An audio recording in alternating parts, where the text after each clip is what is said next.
Hello, everyone. I'm Matt Ryan. I work for Adobe, and primarily I work on Oak.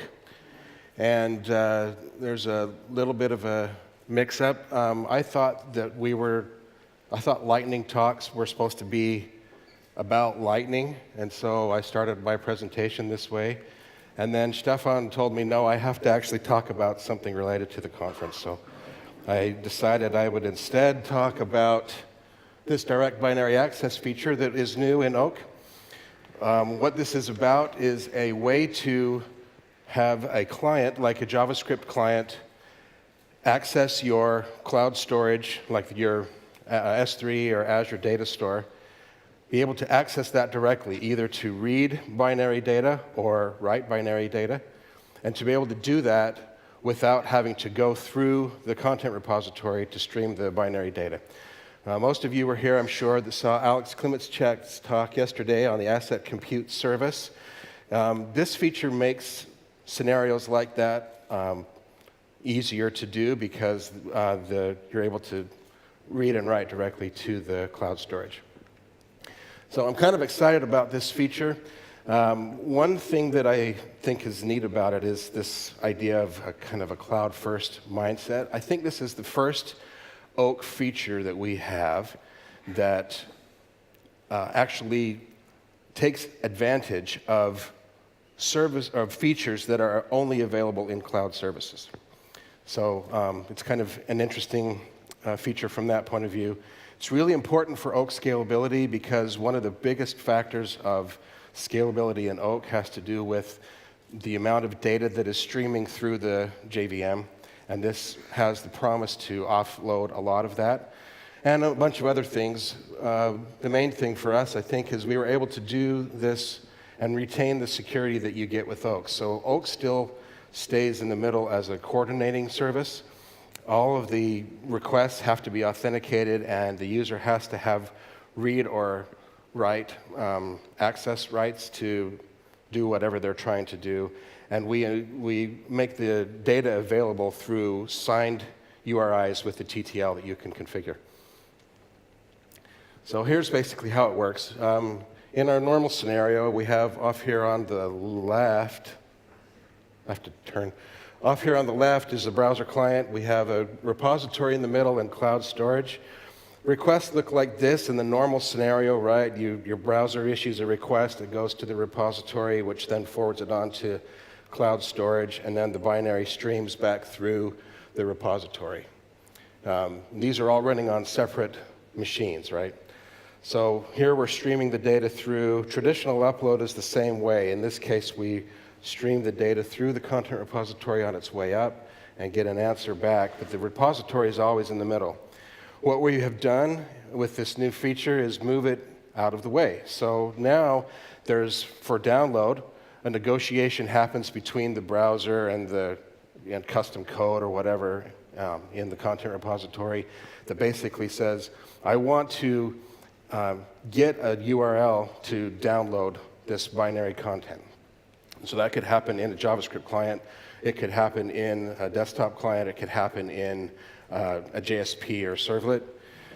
But at some point, there's a request happens, and then the implementation in Oak interacts with, like the S3 SDK or Azure SDK to get a download URI for some binary.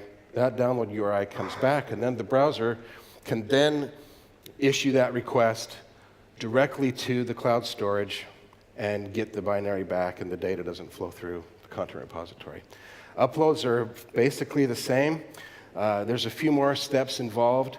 So first you tell the repository that you want to initiate an upload, which it then initiates with the backend storage. And you get one or more URIs back to upload to. The reason for multiple URIs is that multi-part uploading is supported by this API. The content repository then gives those URIs back, plus an upload token that we'll use in just a second. Then the browser writes those to the storage, and you get an answer back. After that's done, when the upload is complete, then a notification has to be sent basically up to the storage to say this upload is complete. This is especially important for multi-part because you will indicate that there's a number of binaries that you want to put together into one thing. And then you get a binary back that the JCR can store as a property or whatever. This is kind of what the code looks like. There's a few new APIs that you're going to see, like this one here for binary download. Those are now in Oak Trunk. And so if you have a binary property, it will now implement this interface. And so then all you have to do is ask it for a URI. There's this idea of a download options object. This is kind of a mind twister for me at first, but basically what you do is you're going to send an instruction to the cloud storage that says, I want a URI, and when somebody requests this URI, I want you to set certain header values on the response.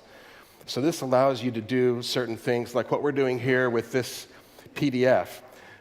We want to make sure that we set the MIME type correctly. We want to give it a name in the content disposition. Instead of a big blob ID, we want to actually call it what it's called.